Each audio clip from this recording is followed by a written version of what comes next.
Virginia, 18th century. The governor's residence stood at the highest point of the capital, its white columns visible from nearly every main road.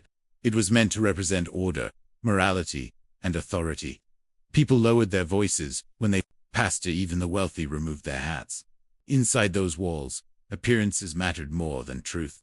The governor himself was rarely present. His duties kept him traveling between councils, plantations, and distant assemblies. When he was away, the house belonged entirely to his wife. She ruled it quietly.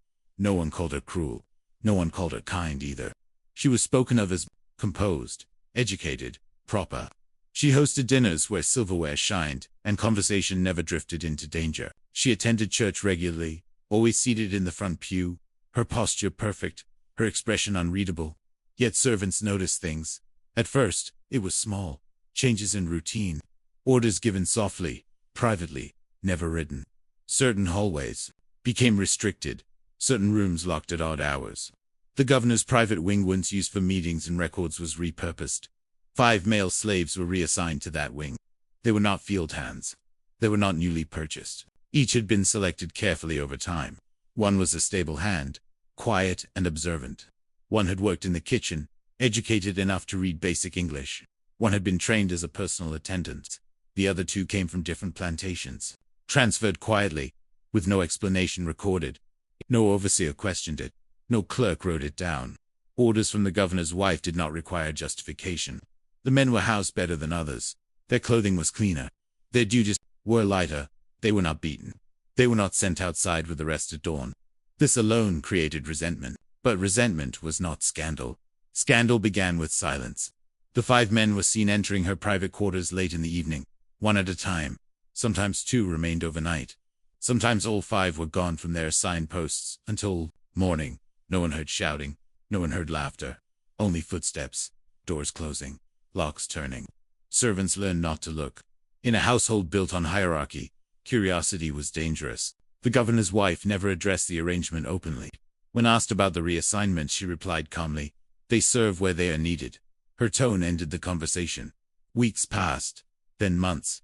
Whispers began among the lower staff. Not accusations, never that. Only questions. Why these men? Why this wing? Why this secrecy? In Virginia society, reputation was currency. A single rumor could destroy families. And yet, rumors moved slowly at first, careful not to take shape, until a church elder noticed something unusual. During Sunday service, the governor's wife no longer arrived alone. One of the 5 men stood at a distance, always in view, always watching the doors. Officially, he was assistant. Unofficially, he was guarding her. That detail unsettled people more than anything else. Protection implied vulnerability. Vulnerability implied fear. And fear implied guilt. Soon, merchants whispered. Clerks speculated. Plantation owners joked uncomfortably, and then stopped joking altogether. Still, no one accused her directly. Because accusing a governor's wife was not merely dangerous, it was political suicide. The truth, if it existed, would need to surface. On its own, it did. One night, a servant was dismissed unexpectedly. He had been seen too often near the private wing. He had asked too many questions. He was sent away with no reference and no explanation. He did not leave Virginia. He went to Richmond. And there, in taverns thick with smoke and gossip, he spoke freely. Not of what he saw, but of what he was ordered not to see. That was enough. Within weeks, the story had changed shape. It grew sharper edges. 5 men became kept companions. Privacy became indecency. Silence became proof. By the time the governor returned home, the capital was already holding its breath. He noticed immediately. The servants avoided his eyes. Conversations stopped when he entered rooms. His wife greeted him calmly, as always, but something in the house felt tilted. He asked no questions that night. But the next morning, he requested the household records. And for the first time, he noticed what was missing. No written orders. No transfer approvals. No formal justification for the 5 men living where they did. Only absence. In politics, absence is louder than confession. The governor closed the ledger slowly. Outside, church bells rang. Inside, the walls of the house listened. And Virginia began to prepare for a scandal. It did not yet fully understand, but already feared. The governor did not confront his wife immediately. Men in his position rarely acted on rumor alone. Power demanded patience. He spent his first day back observing, watching how the household moved, how servants spoke, how silence followed him through corridors that once felt familiar. The 5 men were still there. They did not look at him directly. They lowered their eyes, stepped aside quickly, and followed orders without hesitation. Nothing about their behavior suggested guilt or defiance. If anything, they looked tense, controlled. That disturbed him more than fear would have. At dinner, his wife spoke calmly about politics, trade, and church matters. Her tone never wavered. She asked him about his travels, listened attentively, and smiled when appropriate. If she sensed suspicion, she did not show it. After the meal, when servants cleared the table, the governor finally spoke. "Why has the West Wing been reassigned?" She did not pause. "You were absent," she replied. "The house required management. 5 men," he said, "from different duties. No written order." She met his eyes evenly. "I gave verbal instructions. That has never been a problem before." That was true, and she knew it. But the governor said nothing more. Confrontation without proof would weaken him. Instead, he began asking others fearfully. The head steward claimed ignorance. The overseer insisted the changes were temporary. Clerks found no records but blamed disorganization. Every answer led nowhere, except one detail. All 5 men answered to her directly. Not once had they been ordered by anyone else since their reassignment. That was unusual. In Virginia, even favored servants existed within layers of authority. Direct control suggested either trust or secrecy. The governor ordered discreet surveillance. Not guards, not soldiers. Servants. Those who cleaned floors late at night. Those who carried linens. Those who were invisible by design. What they reported unsettled him. The men entered her quarters regularly. Not together, but not randomly either. The pattern was structured, controlled, intentional. No sounds of struggle. No raised voices. Only quiet movement and long hours behind closed doors. The governor felt something unfamiliar. Uncertainty. In public, his wife's reputation remained intact. In private, the structure of his household no longer obeyed him. Meanwhile, outside the house, rumors sharpened. Virginia society thrived on moral superiority. Public virtue was armor. Hypocrisy was tolerated until it became visible. Church elders whispered. Political rivals listened carefully. Pamphlets began circulating, vague enough to deny intent, sharp enough to suggest scandal. One phrase appeared repeatedly: private conduct, unbecoming public authority. Still, no one named her yet. Pressure came not from accusation but expectation. The governor was urged politely to address household irregularities. Translation was clear. Control your house, or we will question your fitness to control the colony. That night he summoned the 5 men individually. He did not threaten them. He did not raise his voice. He asked simple questions. Who gave you orders? When were you reassigned? What duties do you perform? Every answer was identical. The mistress instructs us. We obey. We speak only when commanded. No elaboration. No contradiction. Their loyalty was absolute or their fear was. Either way, it was deliberate. When he finally confronted his wife again, his tone had changed. You are putting me at risk. She regarded him calmly. I am managing the household. You are creating suspicion. Suspicion is not proof. She was right. But power does not wait for proof. It acts on perception. The governor realized something important. Then, whatever was happening in his house, it was no longer private. And if he did not act first, others would act for him. Outside, Virginia's political machinery was beginning to turn. Quietly, relentlessly. And once it moved, it would not stop. Virginia did not announce investigations loudly. It never had. Power in the colony moved through dinners, church pews, and private letters sealed with wax. By the time ordinary people sensed trouble, decisions had already been made behind closed doors. The governor felt it first at church. He and his wife entered as usual, dressed impeccably, heads held high. The congregation stood. Respect was automatic, but something was different. The silence lasted too long. Eyes followed them not with admiration, but calculation. Elders nodded stiffly. A magistrate whispered to another and stopped when the governor looked his way. During the sermon, the preacher lingered unusually long on themes of moral authority, private sin, and public responsibility. No names were spoken, but everyone understood the target. The governor's wife sat perfectly still. She did not flinch. She did not lower her gaze. She did not react. That composure unsettled people more than guilt ever could. After-service invitations stopped coming. No dinners, no afternoon visits, no polite social calls. Isolation was Virginia's first punishment. By midweek, a formal letter arrived. It was respectful in tone, dangerous in meaning. A small council of church elders and colonial officials requested a private clarification regarding household arrangements that may reflect upon the moral standing of the governor's residence, not an accusation, an opening. The governor knew what this meant. If he refused, suspicion would harden into certainty. If he complied, control would shift from his hands to theirs. That night, he argued with his wife for the first time. Not loudly, never loudly. "You must end this," he said. "Whatever it is," she replied evenly. "End what?" "You know exactly what they believe." "They believe rumors," she said. "Rumors do not concern me." "They concern me?" he snapped. "They concern my office." She finally looked at him sharply then. "And what is your office worth?" she asked. "If it cannot protect your own household." That question stayed with him.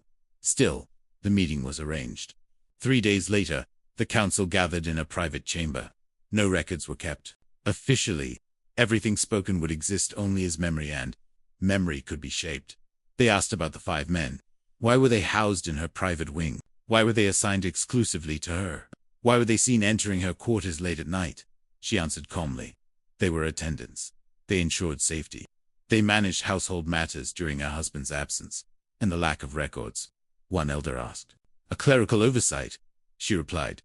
There were no contradictions, no emotional slips, but there was disbelief. Not because her answers were impossible, but because they were too controlled. The council requested testimony from servants, not slaves. Not yet. Servants spoke carefully. They had seen movement. They had noticed secrecy. They admitted discomfort but claimed ignorance. Again, nothing provable. The meeting ended without resolution. Publicly, the governor's wife emerged, untouched. Privately, the council made a quiet decision. If truth would not come from the masters, it would be forced from those with no power to refuse. The 5 men, orders were prepared, not to accuse, to question, separately, without her presence. When the governor learned this, he felt something. Cold settled in his chest. Slaves were property, but testimony from property was dangerous. Words extracted under pressure could destroy reputations, whether true or not. That night, his wife was unusually quiet. She said only one thing. "They will not speak?" "How do you know?" he asked. She looked at him steadily. "Because silence," she said, "is the only thing they own." Outside the house, pamphlets began circulating more openly now. Not naming names, but drawing connections. The phrase "governor's wife" appeared for the first time in print. Virginia society leaned forward. The scandal was no longer rumor. It was procedure. The summons did not come loudly. No chains. No guards in formation. No public announcement. Each of the 5 men was called separately, at different hours, through different messengers. The method was deliberate. Separation weakened unity. Confusion created mistakes. They were taken to a small administrative building near the courthouse. Plain walls. 1 table. 2 chairs. A single window high enough to remind them they were still trapped. The first man questioned was the oldest. He had been a stable hand most of his life. Strong, quiet, known for following instructions exactly as given. The magistrate spoke gently at first. "You serve in the governor's household?" "Yes." "You have been reassigned recently?" "Yes." "By whom?" "The mistress." "What duties do you perform?" "Household duties." The magistrate leaned forward. "Late at night?" "Yes." "Alone?" The man paused. That pause was noted. "I go when told," he finally said. No accusation was made. None was needed. The questioning continued for hours, circling the same points, pressing for detail, for inconsistency. None came. The second man was younger, educated enough to read. He understood the danger better than the first. His answers were shorter, more precise. The magistrate tried a different approach. "You understand," he said, "that honesty here could protect you." The man lowered his eyes. "I understand that speaking could destroy me." That answer ended the session. The 3rd and 4th men gave nothing new. Identical responses. Identical restraint. Their fear was visible, but so was their discipline. By the time the 5th man was questioned, frustration had replaced patience. "You're not accused," the magistrate said sharply. "But others, maybe." The man looked up for the first time. "If others 4, he said quietly. We fall first. That statement changed the room. The council realized something important. These men were not silent because they were ignorant. They were silent because someone had made silence safer than truth. When word of the interrogations reached the governor's house, tension thickened the air. Servants avoided the private wing entirely now. Doors remained closed longer. The 5 men returned each night, more rigid, more controlled. The governor confronted his wife again. They questioned him, he said. I expected that, she replied. They found nothing. They were never going to. You were gambling everything, he said. My office. Our name. She stood calmly by the window. You gambled when you left this house unattended, she said. I merely ensured order. That word ordering falsely now. Outside the house, public opinion hardened. The lack of confession was interpreted as arrogance. Silence became evidence in the minds of many. The council reconvened privately. No testimony, no proof, but enough discomfort to justify escalation. They could not accuse her directly, so they chose another path. They would investigate her influence. Letters were reviewed. Household expenses examined. Transfer records from other plantations reopened. Names connected, timelines compared. Patterns emerged. The 5 men had not been chosen randomly. Each had been reassigned after a specific event. A dinner, a trip, a prolonged absence of the governor. This was no accident. Meanwhile, the men themselves felt the pressure tightening. Their movements were watched. Their access restricted. Their futures uncertain. At night, in the private wing, they spoke quietly among themselves for the first time in months. Not about guilt, not about truth, about survival. They understood the danger better than anyone. If the scandal broke openly, they would not be witnesses. They would be casualties. And somewhere in the house, the governor's wife sat calmly, aware that the balance was shifting, not yet breaking, but bending. The council abandoned questions. Questions required answers. Answers could be controlled. Records could not. They began with money. Household expenses were reviewed first quietly, thoroughly. Nothing obvious appeared. No extravagant purchases. No unexplained luxuries. The governor's wife had been careful, too careful. Then they widened the scope. Transfer logs from nearby plantations were requested, not officially politely. Old clerks were asked to remember dates. Ship manifests were reread. Small details were examined with fresh suspicion. That was when the pattern sharpened. Each of the 5 men had been reassigned, following a specific absence of the governor. Not immediately, but within weeks. Always after extended periods when authority in the house had been singular. That alone was dangerous. But still, it was circumstantial. The real mistake came from something no one thought to hide. Letters. Not scandalous ones. Not romantic. Not explicit. Administrative correspondence. The governor's wife had written several letters during her husband's absence, requests for labor transfers, notes on household management, polite instructions sent to plantation overseers. They were signed properly, courteous, formal, but one line appeared more than once. Send the man discreetly. He is for private service. That phrase drew attention. Private service was not unusual, but repeated use of discretion was. The council compared handwriting, dates, destinations. 5 letters, 5 men. No accusation yet, but intent was now visible. Meanwhile, pressure inside the house increased. The governor stopped defending his wife publicly. He did not accuse her either. His silence was strategic, but it was interpreted as weakness. Social distance became social judgment. At church, the pew beside her remained empty. At gatherings, conversation shifted when she approached. She noticed. Of course she did. But she refused to retreat. Her composure was unwavering. Until one night, when the stable hand, the oldest of the 5, did not return from his duties. He had been held back. Questioned again. This time, not by magistrates. By a man who had nothing to lose. A rival politician, acting unofficially, spoke to him plainly. They will fall, he said. You will be blamed. The stable hand said nothing. They will survive. The man continued. You will be sold south. That made him look up. Fear did not break him, but inevitability did. When he returned to the house late that night, something in him had changed. The other 4 noticed immediately. He avoided the private wing. He avoided her. The governor's wife noticed too. She summoned him. He stood before her, head lowered. Hands clenched. You were questioned. She said. Yes. What did you say? Nothing. That was true. But truth has tone. She studied him longer than usual. Silence protects you, she said. It protects you, he replied quietly. That answer was the first fracture. She dismissed him without response. The next day, the council received a new document. Not testimony. A confirmation. An old clerk, retired, bitter, forgotten, verified that the phrase private service was not standard. It had been used deliberately, repeatedly, against advice. That was enough to justify escalation. A formal inquiry was approved. Not public. Yet, the governor was informed first. This time, he did not argue. That night, the house felt different. The 5 men understood it instinctively. Their protection was thinning. Silence was becoming dangerous. The governor's wife stood alone in her chamber, listening to the sounds of the house she once controlled completely. She was still calm. But now, calm was no longer certainty. It was resistance. And resistance, under investigation, rarely lasted. The formal inquiry did not announce itself to the public. It never did. Instead, it arrived as a series of small, irreversible changes. The governor was requested politely to step away from certain duties temporarily. His presence in council meetings was reduced. His signature was no longer final. Without review, power was slipping from his hands, without resistance. Inside the house, the change was immediate. Guards appeared where servants once stood. Movements were logged. Doors that had never been questioned were now noted, timed, and watched. The private wing was no longer private.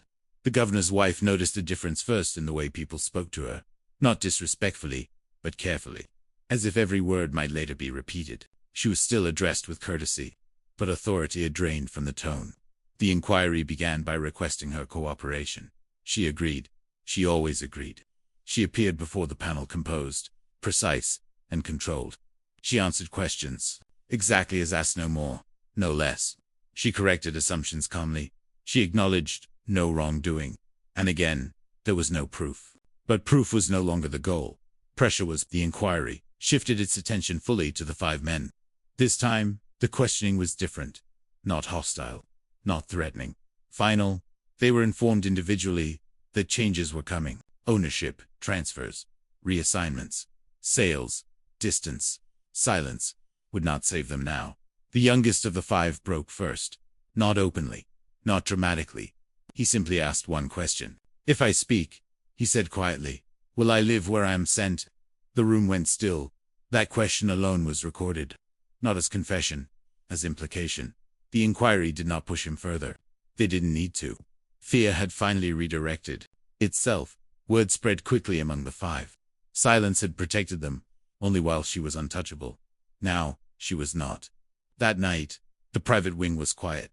No footsteps. No summons. The governor's wife did not call for them. She knew. The next day, the inquirer requested written statements, not accusations. Not detail. What had they seen? Where had they been assigned? Who gave orders? No motive. No interpretation. Just structure. 2 of the 5 submitted statements identical to earlier answers. 3 did not. 1 wrote only dates. 1 wrote only names. 1 wrote nothing but signed his mark at the bottom. That was enough. The governor was shown the documents first. He read them slowly. No explicit claim. No scandalous detail. Just alignment. Dates matched absences. Names matched letters. Assignments matched opportunity. He closed the folder and said nothing. That silence, his silence, was louder than any testimony so far. The inquiry moved swiftly after that. A recommendation was drafted. Not criminal charges. Social removal. The governor's wife would be relieved of household authority. Her involvement in public life would be discouraged. The matter would be allowed to fade, provided no resistance occurred. In Virginia, that was exile without travel. When she was informed, she did not protest. She did not cry. She did not beg. She did not deny. She asked only one question. What becomes of them? The answer was honest. They will be sold. She nodded once. That night, for the first time since the scandal began, she did not sit by the window. She sat alone, in darkness. The house was no longer hers. The silence she had built so carefully had turned inward on it, was crushing. Outside, Virginia society exhaled. The scandal was not yet public, but it was decided. And once decided, history rarely changed its mind. Virginia did not need details. It never did. By the time the inquiry reached its conclusion, the public already sensed the outcome. Invitations returned unopened. Names were omitted from church prayers. Doors that once opened freely now remained closed. The scandal finally had a shape. Not a story, a reputation. The governor appeared before the council one last time. No accusations were read aloud. No names were dragged publicly. The recommendation was presented as a necessity, not a punishment. For the stability of the colony, they said. For public confidence. For moral clarity. The governor understood what was being offered. Silence in exchange for compliance he accepted. That evening, he returned home earlier than usual. He did not summon his wife. He did not raise his voice. He simply informed her of the decision. She would no longer host gatherings. She would no longer attend public events. She would withdraw from visible life for the sake of dignity. Her name would not be spoken publicly, but it would be remembered. She listened without interruption. When he finished, she said only, "So this is how it ends." "No," he replied quietly. "This is how it is contained." The next morning, changes were immediate. Her attendants were reassigned. Her correspondence intercepted. Her movement limited to the house and its grounds. Not imprisonment. Erasure. Outside, the story spread carefully shaped. Pamphlets spoke of impropriety. Sermons warned against unchecked authority. Political rivals spoke solemnly of moral responsibility. No explicit charges were named, but everyone knew who had fallen. The 5 men were removed within days. No farewell. No acknowledgement. Sold quietly, through intermediaries, sent to separate destinations. Their names disappeared from records as efficiently as they had once appeared. One was sent south, one west, one to a plantation near the coast. The other 2 vanished into transactions no one cared to track. The house felt emptier than it ever had. The governor's wife walked its halls alone now. Servants avoided her not from cruelty, but fear. Association itself had become dangerous.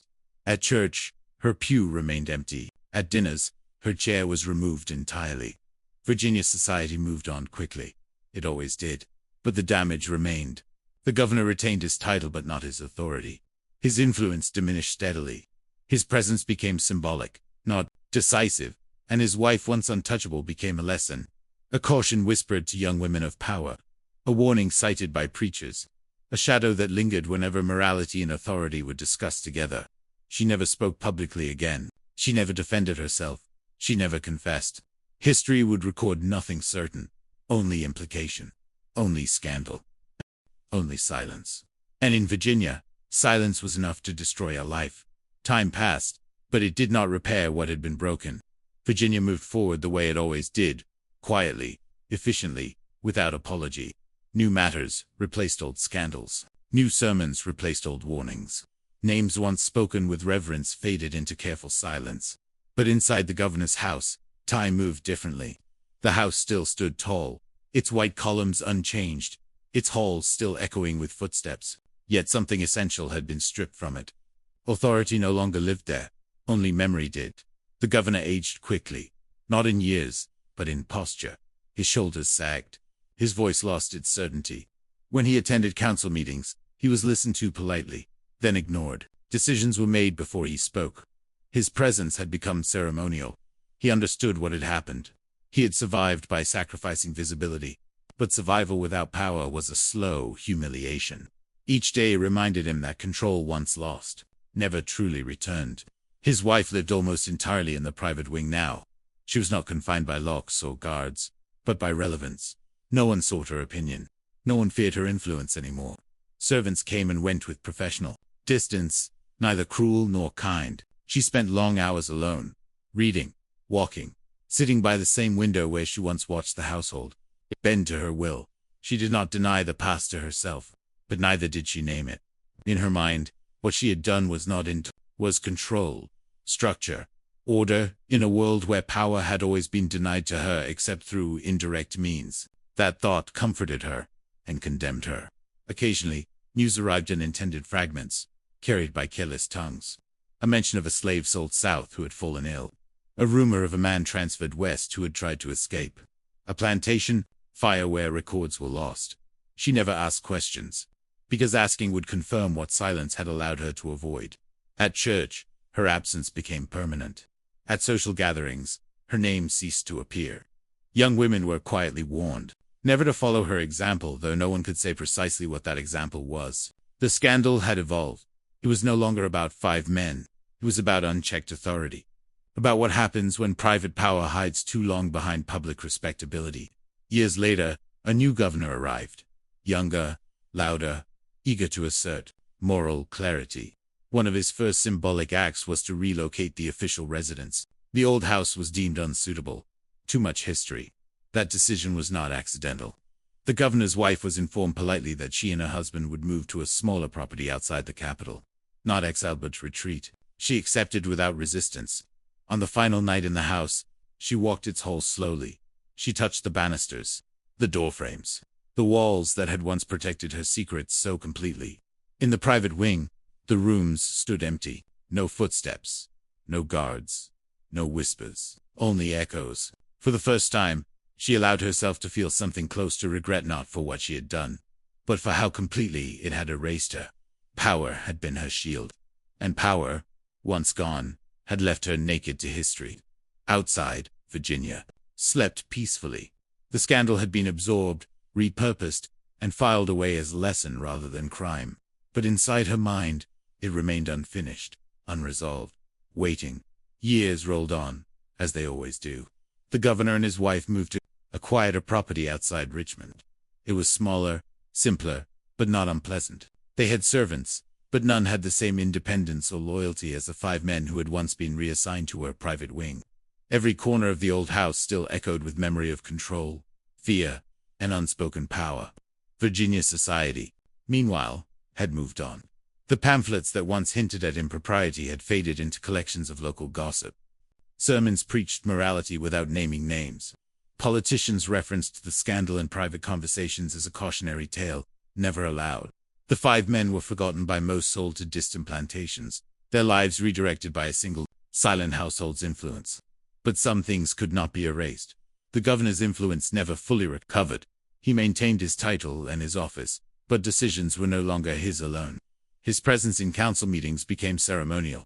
Younger, more ambitious politicians quietly took the lead. He felt it every day, the subtle undermining, the careful exclusion. His authority survived in name only. His wife, for her part, became even more solitary.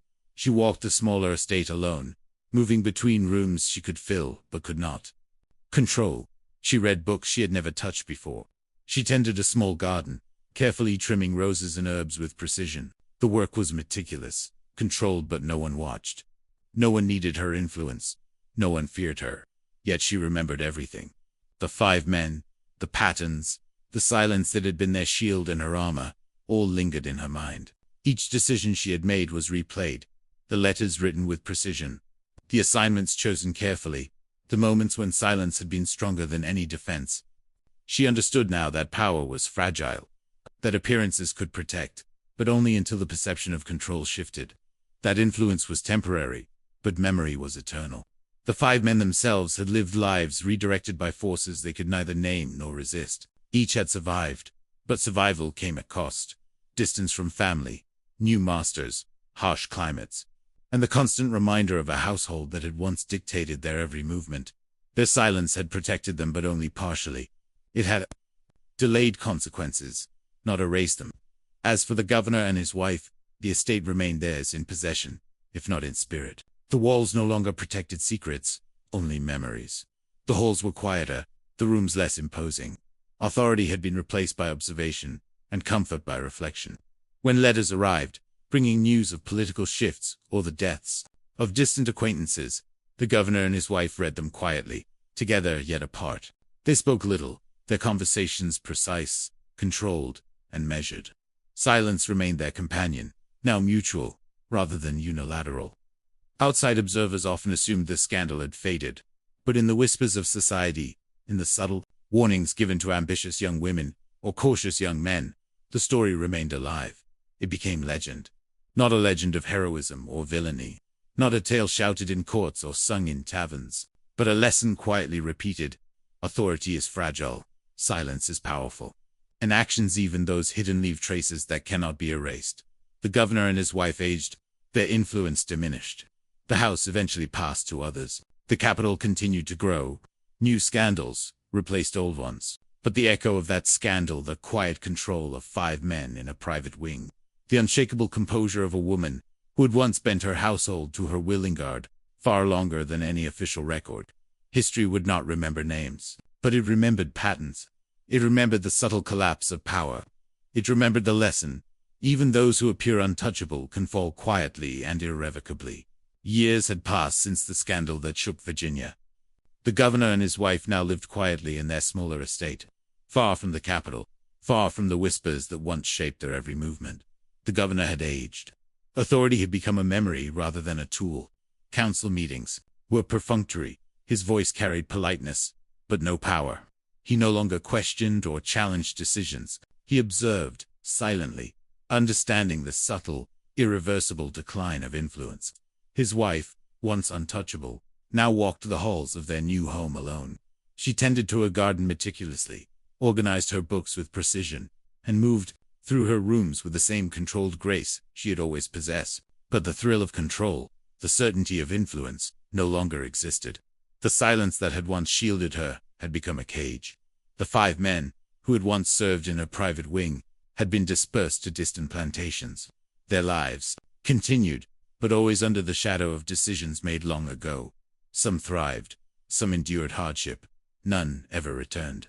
Their silence had protected them just enough, but it had also reminded them of the house, the letters, and the calculated control that had once dictated their every action. The old estate in Richmond eventually changed hands. Its white columns remained, but the walls that had heard footsteps of fear, strategy, and secrets no longer held them. Servants, politicians, and visitors came and went, never aware of the events that had quietly rewritten the power of one household. The governor's wife never attempted to reclaim public life. She had learned that appearances were fragile, and even the slightest misstep could undo years of careful calculation. Yet, she did not speak of regret. She reflected quietly on the lessons of authority, discretion, and consequence. She understood, more fully than anyone, the fragile balance between control and perception. Outside, Virginia continued its rhythm. Society adapted to new scandals, new rumors, new politics. But the story of the governor's household persisted as a whisper among those who valued power, patience, and restraint. In the private quarters, the echoes of silence lingered, not as accusation, not as shame, but as a reminder. Actions left traces. Power could be exercised subtly, but once perception shifted, even the seemingly untouchable could fall. History, as always, preserved only fragments. Names faded, letters were lost, records were incomplete, but the pattern endured. Those who observed the events carefully understood, authority is never absolute. Silence can protect, but it can also imprison. Influence achieved through secrecy is always fragile. Reputation, once shaken, leaves a mark that generations can feel, even without a single written word. The governor and his wife passed their remaining years in quiet contemplation, their lives marked by what was done and undone. Neither spoke publicly of the past. Neither required vindication. The lesson had been taught silently, powerfully, and irrevocably. And so, the scandal that had once threatened to shatter a household became its enduring legacy. Not a story of defeat or victory, not a tale of explicit wrongdoing, but a historical testament to the subtle, unyielding forces of control, fear, and silence. Virginia remembered, even if it did not write it down, the echoes of that household's story of power exercised, authority challenged, and silence maintained remained, long after its walls had emptied, long after the 5 men had vanished, and long after the governor and his wife had retreated from the world. The lesson endured. Even those who seem untouchable are shaped, controlled, and ultimately judged by the invisible currents of fear, discretion, and consequence.